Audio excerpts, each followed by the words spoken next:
Hello my dear students, welcome back to the channel. आज हम आपके साथ कर रहे हैं अकाउंटिंग फॉर पार्टनरशिप फर्म के दो टॉपिक में से जो बचे हुए हैं हमारे, उनमें से एक important topic which is named as minimum guarantee of profits to a partner. ठीक है, तो कभी कभी सिचुएशन सर्कमस्टांसेस ऐसे होते हैं कि कोई एक पार्टनर ये डिमांड करता है कि भैया मुझे इतना प्रॉफिट चाहिए, इतना प्रॉफिट दोगे तो मैं कंटिन्यू करता हूँ, नहीं तो मैं नहीं करता हूँ। राइट? सो क्यों मांगता है वो ऐसा? वो कोई भी रीज़न हो सकता है। उसको बिजनेस में कंटिन्यू करने की मोटिवेशन नहीं होती है, या उसको ये एश्योरेंस नहीं है कि ये प्रॉफिट मेरे को यहाँ से मैं कमा पाऊँगा, है ना। उसको कोई ना कोई डाउट्स हैं। और जो दूसरे पार्टनर्स हैं उनको ये भरोसा है कि ये पार्टनर का रहना ज़रूरी है और इस पार्टनर के रहते हुए बिज़नेस को ज़्यादा फ़ायदा मिलेगा ड्यू टू एनी रीज़न। उसके कॉन्टैक्ट्स हो सकते हैं या उसमें कोई ऐसी क्वालिटी हो सकती है जो बिज़नेस को एक्स्ट्रा प्रॉफिट देगी। ठीक है, तो अल्टीमेटली ये हो गया कि कुछ पार्टनर्स जो है एक पार्टनर को मिनिमम प्रॉफिट की गारंटी दे देते हैं कि भाई हम आपको इतना प्रॉफिट तो देंगे ही देंगे कम से कम। ठीक है, तो अब क्या हुआ ये? तो इसका मतलब ये हुआ कि जो नॉर्मल प्रॉफिट शेयरिंग रेशियो है, अगर उस नॉर्मल प्रॉफिट शेयरिंग रेशियो से ही जितना वो मिनिमम प्रॉफिट चाह रहा है पार्टनर, उससे ज़्यादा प्रॉफिट शेयर उसको मिल रहा है, फिर तो कोई बात ही नहीं है, कोई प्रॉब्लम नहीं है, कोई झगड़ा नहीं है, कोई लड़ाई नहीं है। फिर तो वो मिनिमम प्रॉफिट की बात ही खत्म हो गई, क्योंकि जो मिनिमम प्रॉफिट वो चाह रहा है उसको ऑलरेडी नॉर्मली शेयर करने से ज़्यादा मिल रहा है, तो बात खत्म। लेकिन अगर किसी रीज़न से फर्म का प्रॉफिट इतना नहीं है कि प्रॉफिट शेयरिंग रेशियो के अकॉर्डिंगली डिवाइड करने से जो पार्टनर मिनिमम गारंटी चाह रहा है ना, उस अमाउंट से अगर उसको कम प्रॉफिट शेयर आ रहा है तो उसको फिर हम उसके जो मिनिमम गारंटी का और उसके प्रॉफिट शेयर का जो डिफरेंस है वो उसको हम देते हैं बेसिकली। और वो डिपेंड करता है कि वो कौन देगा, कैसे देगा, वो उनके एग्रीमेंट के ऊपर डिपेंड करता है। ठीक है, तो जो भी उसकी डेफिशिएंसी होती है, डेफिशिएंसी का मतलब क्या हुआ? Minimum guarantee which he is demanding and the share which is being calculated, जो शेयर कैलकुलेट करने से उसका प्रॉफिट में आ रहा है। ठीक है, वो मिनिमम गारंटी से अगर कम होता है तो जो डिफरेंस है वो डेफिशिएंसी होती है। राइट? तो इसमें अब वो जो डेफिशिएंसी है वो दोनों पार्टनर भी मिलकर बियर कर सकते हैं, कोई एक जना भी बियर कर सकता है ना। एंड वो जो उनका पुराना रेशियो उसमें भी कर सकते हैं, किसी डिफरेंट रेशियो में भी कर सकते हैं। तो ये हम पूरा कॉन्सेप्ट समझते हैं एक एग्जाम्पल लेके, लेकिन उसमें ये समझना है कि अगर आपका प्रॉफिट एंड लॉस अप्रोप्रिएशन का concept, profit and loss appropriation का format, profit and loss appropriation में क्या क्या आइटम्स डेबिट होती हैं, क्या क्या क्रेडिट होती हैं और कैसे हम प्रॉफिट डिस्ट्रीब्यूट करते हैं, अगर वो क्लियर है तो समझ लो कि आपको 90% ये टॉपिक क्लियर हो जाएगा। ओके, इसमें एक छोटा सा हमारा एडिशन है, छोटा सा एक्सटेंशन है, बाकी सारा जो क्वेश्चन होता है ये प्रॉफिट एंड लॉस अप्रोप्रिएशन की नॉलेज के ऊपर बेस्ड होता है। Okay, we do I write a question, एक क्वेश्चन लिखता हूँ मैं, ठीक है, जिससे आपको सब कुछ समझ में आ जाएगा। Question, right?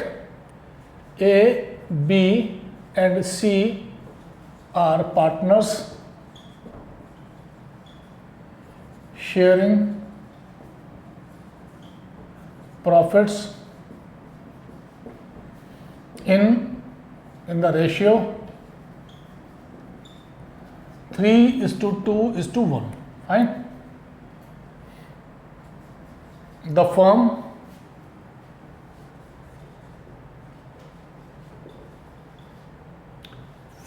earned profit ₹30,000 during the year, right? Okay, C is guaranteed a minimum of ₹6,000 as profit share. Okay, right? C is guaranteed a minimum of ₹6,000 as profit share. Okay, distribute the profit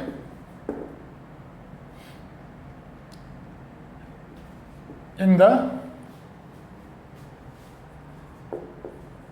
following circumstances, okay, या following cases. Fine.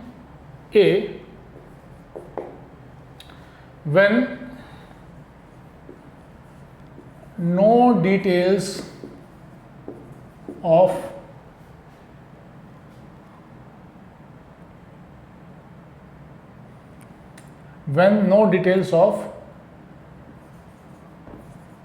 deficiency to be borne by partners is given, right? जब deficiency कौन कितना bear करेगा इसके बारे में कुछ mentioned अगर नहीं है तो, ओके, यहाँ हम बनाएंगे profit and loss appropriation account, okay. B, when the deficiency is to be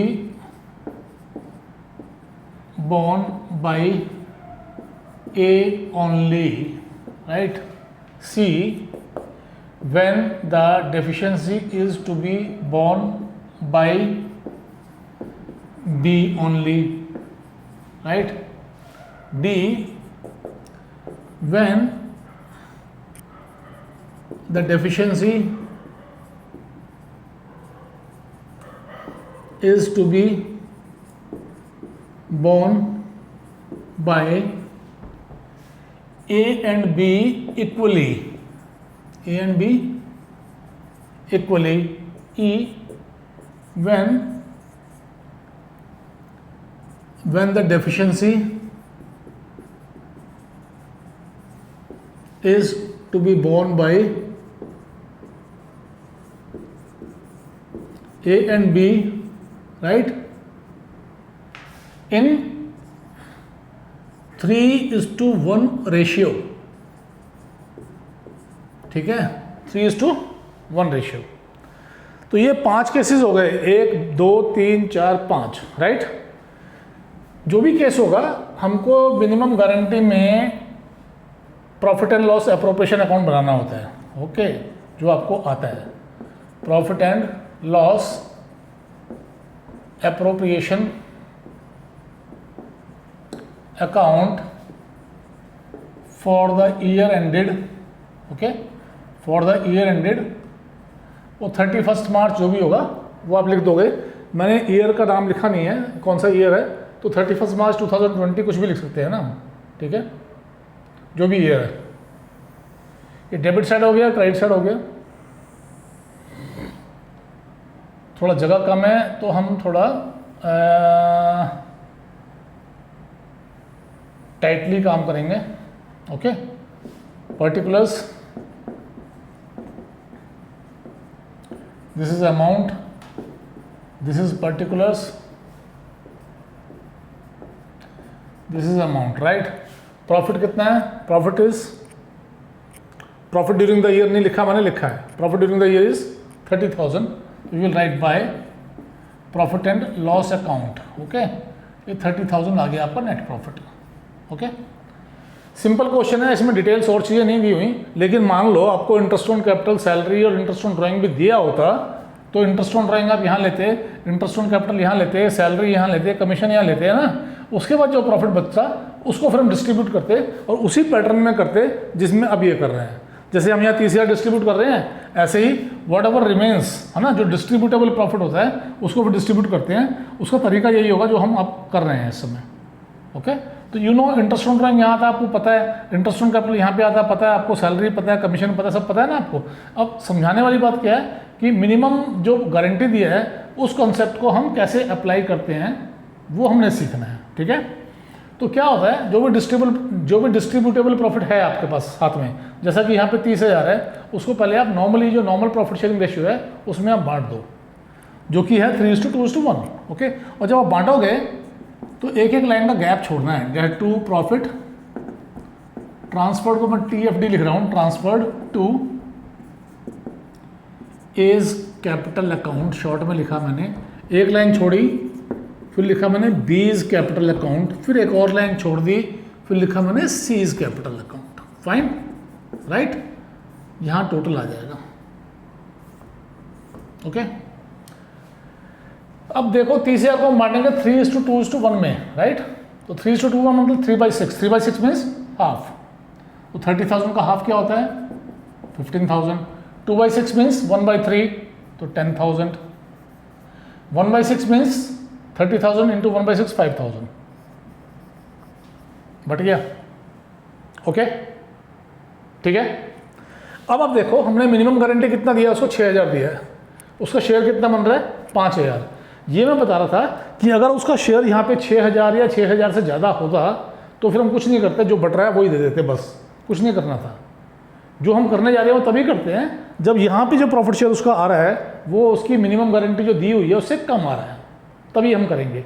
अब कितना कम आ रहा है, हमने उसको मिनिमम गारंटी दिया है 6,000 की, उसका प्रॉफिट शेयर कितना बन रहा है 5,000, 1,000 शॉर्ट है, तो हम इसको 1,000 और देंगे, हम इसको 1,000 और देंगे। तो we will write here add deficiency, okay, add deficiency 1,000 हमने ऐड कर दिया, इसको हमने 6,000 पूरा कर दिया, ठीक है। अब ये 1,000 हमने ऐड तो कर दिया, ये किसकी जेब से जाएगा, कौन देगा इसको। अब ये केसेस आ गए, पहले हम ए केस की बात करते हैं, ठीक है। When no details of deficiency to be borne by partners is given, जब कुछ नहीं बताया हुआ कि कौन पार्टनर कितना बेयर करेगा, ये कुछ नहीं बताया हुआ। जब कुछ नहीं बताया होता है कि कौन पार्टनर कितना बेयर करेगा, तो जो रिमेनिंग पार्टनर्स हैं वो उनका जो आपस में प्रॉफिट शेयरिंग रेशियो होता है वो उसमें बेयर करते हैं, ओके। तो सी को हम गारंटी दे रहे हैं, remaining partners A and B हैं, उनका आपस का प्रॉफिट शेयरिंग रेशियो 3:2 है, तो आप 3:2 में ये डेफिशिएंसी बांट दो, 3/5 एंड 2/5, तो 3/5 होगा 5, 200, 1,000/5 200, तो ये हो जाएगा 600, this will be 600 and this will be 400। लिखोगे क्या आप, यहाँ लिख दोगे less deficiency of C met, यहाँ पे भी लिख दोगे less deficiency of C met, okay. ये आपने उसकी डेफिशिएंसी मीट कर दी। अब यहाँ पे आ गया 14,400, यहाँ पे आ गया 9,600, ओके, यहाँ पे आ गया 6,000, done. A is over B when deficiency is to be borne by A, when deficiency is to be borne by A only, ठीक है। जब डेफिशिएंसी ए ने बेयर करनी है तो क्या मतलब है, इसका मतलब बी बेयर नहीं करेगा। सी को तो 1,000 मिलना ही मिलना है, उसकी डेफिशिएंसी 1,000 तो पूरी करनी है। नाउ द एग्रीमेंट इज कि जो डेफिशिएंसी है वो ए बेयर करेगा, तो फिर हम यहाँ पे बी से माइनस नहीं करेंगे, ठीक है। तो बी को तो हम पूरा 10,000 दे देंगे जो भी उसका बन रहा है, तो बी को हम क्या करेंगे पूरा 10,000 दे देंगे, राइट।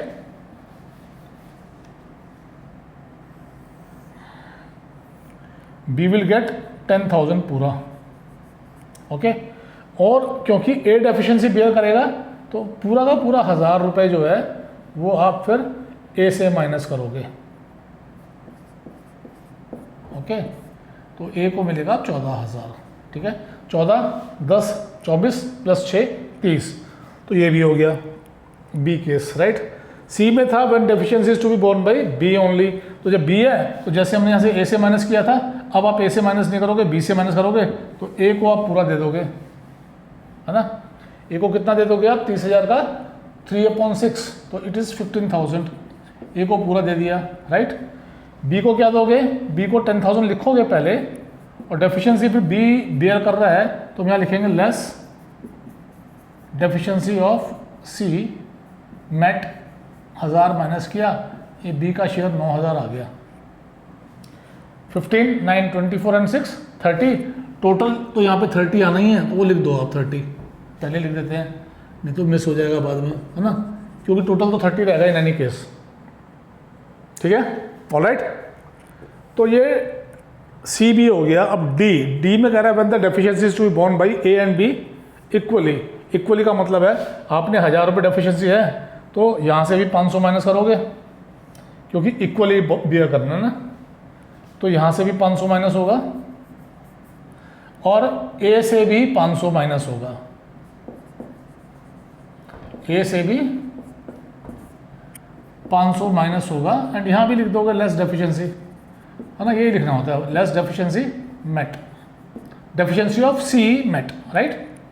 तो ये माइनस कर दिया, ये हो गया। Now the last case is when the deficiency is to be borne by A and B in the ratio 3:1। जब डेफिशिएंसी ए एंड बी 3:1 में बियर करेंगे, है ना, तो भी कोई प्रॉब्लम नहीं है। जब बराबर किया था तो 1:1 था ना, जब यहाँ पे बराबर किया था तो 1:1 था, ओके। यहाँ पे जब कोई मेंशन नहीं किया 3:2 था, तो डेफिशिएंसी किस रेशियो में बेयर करनी है वो तो आप जानते ही हो कैसे कर सकते हैं। अब 3:1 में करना है, डेफिशिएंसी तो 1000 रुपये ही है। अब 1000 को आप 3:1 में बांट दो, है ना, तो 1000 को जब 3:1 में बांटेंगे तो क्या होता है, 1000 इंटू 3/4 एंड 1/4, तो ये 250 हो गया। 250 इंटू 3 750 एंड 250 इंटू 1 इज 250। तो फिर यहाँ से आप 750 माइनस कर दोगे, राइट। तो यहाँ पे आ जाएगा 14,250। यहाँ से आप 250 माइनस कर दोगे, यहाँ से आप 250 माइनस कर दोगे, दिस विल बी 9750, ओके। तो पांचों केसेस हो गए। जब कुछ नहीं बोला होता तो पार्टनर्स जो रिमेनिंग है वो अपने रेशियो में डेफिशिएंसी को बेयर करते हैं 3:2 में, जैसे यहाँ पे किया। जब बोला होता है तो इंस्ट्रक्शन के अकॉर्डिंगली कर देते हैं। जब ए ने करना तो ए से माइनस किया था, बी ने करना है बी से माइनस किया था, दोनों ने बराबर करना है तो दोनों का बराबर में से इसका आधा आधा माइनस कर दिया था हमने, है ना। और किसी एक स्पेसिफिक अलग से रेशियो दिया हुआ है तो वो अलग से रेशियो में कैलकुलेट कर लेंगे। 1000 को हमने 3:1 में बांट दिया, 3:1 में बांटा तो ये 750 आ गया, 250 आ गया। ओके डियर स्टूडेंट्स, बहुत ही प्यारे बच्चे हो आप, ठीक है। अब इतने प्यारे बच्चे हो तो यही काम है आपका, आपको प्यार दिखाना है थोड़ा सा, है ना। वो प्यार कैसे दिखाओगे, लाइक करके, शेयर करके, एंड सब्सक्राइब तो इमीडिएटली कर दिया करो। जो भी बच्चे ज्वाइन करते हैं सब्सक्राइब तो कर ही दिया करो यार। आप 2 3 4 वीडियोस देख लो, मेरे वीडियो में जो कंटेंट है वही कंटेंट आप किसी और यूट्यूबर से कंपेयर कर लो, आपको लगता है कि हाँ सर का अच्छा है तो ठीक है ना। वो जवान लड़के हैं, वो उछल कूद भी करते हैं, कुछ और भी नौटंकी ड्रामे करते हैं, वो मुझे इतनी करनी नहीं आती। मेरा पर्पज़ है कि मैं आपको अच्छे से अच्छा कंटेंट दूं जो आपके पढ़ाई में, आपके एग्जाम्स में काम आए, राइट। एंटरटेनमेंट की तो और भी बहुत चीज़ें हैं बेटे, okay. See you. So next video में हम लाएंगे पास्ट एडजस्टमेंट, है ना। इसी चैप्टर का आखिरी टॉपिक है important, past adjustment, okay fine. Bye bye, see you.